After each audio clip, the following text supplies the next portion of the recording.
Alors, j'ai imaginé cette journée comme une initiation à l'ethnocritique, dans la mesure où nouvelle professeure au département des littératures de langue française et ethnocriticienne convaincue de la pertinence de la méthode, je voulais offrir aux étudiants et aux étudiantes de l'UDM la chance d'entendre les fondateurs de la méthode en les faisant venir ici. Donc, Jean-Marie Privert, Marie-Christine Vincent et Marie Scarpa forment ce qu'Henri Mitran et Philippe Hamon appellent l'école de Metz. Donc, l'école de Metz, où s'est développée dès les années 1990 l'ethnocritique à partir des travaux fondateurs de Jean-Marie Privert. Notamment ce premier livre en 1994, Bovary, Charivari, qui fonde la méthode ethnocritique, mais également dans de nombreux articles qu'il a écrits sur Flaubert, Zola, Balzac, Rimbaud, Mallarmé, Agatha Christie, Coltès, et j'en passe, bien entendu. Mais tous ces articles montrent la finesse de lecture de ce chercheur, son inventivité théorique, tout autant que sa force conceptuelle hors du commun. Donc, cette école d'ethnocritique s'est développée aussi en collaboration avec Marie Scarpa, qui a fait paraître en 2000 le Carnaval des Halles, qui doit être dans une boîte là, un peu plus loin, c'est pas très grave, rapporté de la maison. Donc, le Carnaval des Halles, une ethnocritique du ventre de Paris en 2000, et L'éternelle jeune fille, une ethnocritique du rêve de Zola. Donc, c'est mon exemplaire et vous voyez que je l'utilise abondamment. On lui doit des articles fondateurs qui balisent la méthode ethnocritique dans le large champ des études s'intéressant notamment au rapport entre littérature et anthropologie.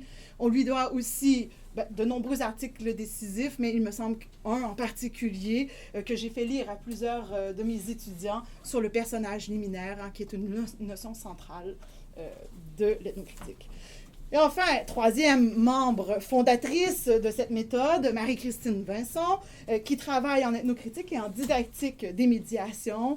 Elle a fait paraître plusieurs articles importants sur l'ethnocritique et la didactique, l'ethnocritique et la littérature jeunesse, et je pense à ces textes formidables sur Bécassine, évidemment un classique, Tommy Ungerer, mon accent allemand n'est pas très bon, Les Contes de Sand, Daudet, mais aussi à certains articles passionnants sur Maupassant, Zola et Flaubert. Et on devrait commencer ensemble un nouveau projet sur les berceuses qui nous passionnent tous deux. Alors, le Québec entretient depuis la dernière décennie de fortes relations avec l'ethnocritique.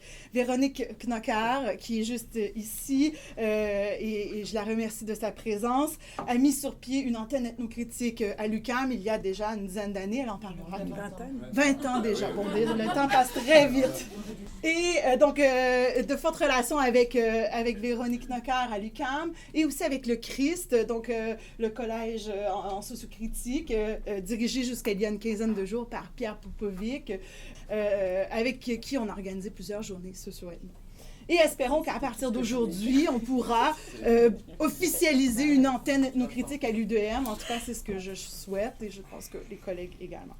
Donc, l'objectif de la journée aujourd'hui, c'est vraiment de voir à l'œuvre le travail heuristique de l'ethnocritique. Ce n'est pas une journée d'études théoriques, mais bien pratique. On va travailler dans les textes. On vous propose une relecture ethnologique de certains des passages les plus célèbres de Madame Bovary. Et vous allez le voir, les ethnochritiens vont étudier les logiques culturelles de ces textes. Notre approche du texte se situe à la croisée d'une poétique des textes et de l'ethnologie du symbolique. Et je dirais qu'on a une approche bakhtinienne de la littérature également, au sens où on conçoit l'œuvre comme tissée de micro-mondes socio-idéologiques et d'altérités socio-culturelles hétérogènes. Et je pense que c'est ce qui va ressortir là, dans le travail sur le texte. Alors, j'ai apporté les principales publications ethnocritiques. Toutes ces publications, je les ai commandées à la Bibliothèque de l'Université de Montréal, donc elles sont disponibles ou en voie de l'être.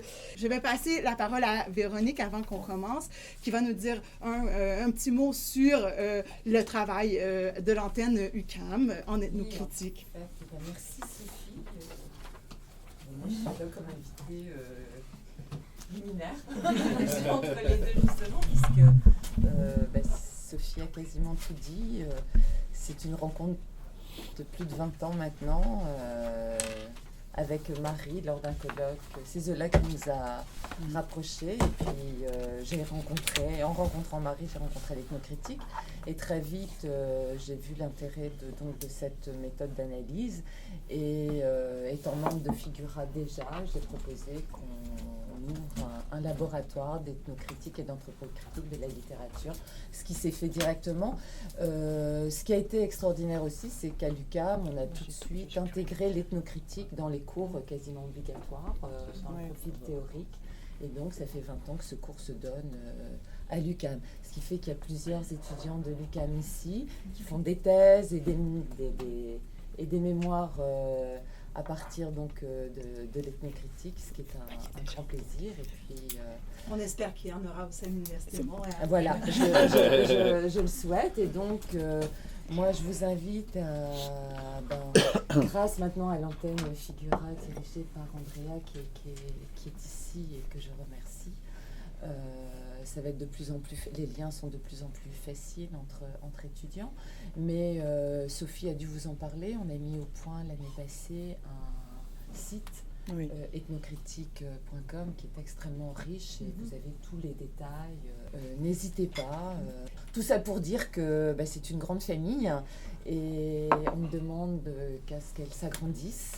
Et on est ravis donc de vous voir ici. Et puis j'espère que vous serez donc nombreuses et nombreux à adhérer à cette manière de lire en fait.